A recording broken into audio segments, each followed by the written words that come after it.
Kollywood box office రికార్డుల కంటే ఇప్పుడు అక్కడ వినిపిస్తున్న వ్యక్తిగత విషయాలే పెద్ద హాట్ టాపిక్ గా మారాయి. ఒకవైపు దళపతి విజయ్ రాజకీయ అరంగేట్రం, మరోవైపు ఆయన వ్యక్తిగత జీవితంలో తుఫాను. ఇందులో త్రిష పేరు కూడా అనూహ్యంగా తెరపైకి రావడంతో సోషల్ మీడియా షేక్ అవుతోంది.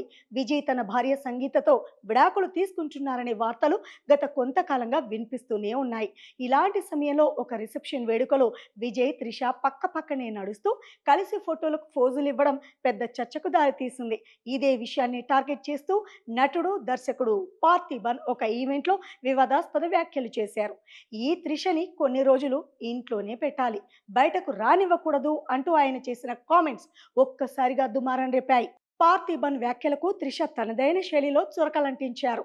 మైక్ చేతిలో ఉంది కదా అని ఏదో ఒకటి మాట్లాడితే అది విఘ్నత అనిపించుకోదు, అది మూర్ఖత్వాన్ని మాత్రమే చాటుతుంది అంటూ ఎవరి పేరు ఎత్తకుండానే పరోక్షంగా పార్థిబన్ కు దిమ్మ తిరిగే కౌంటర్ ఇచ్చారు త్రిష.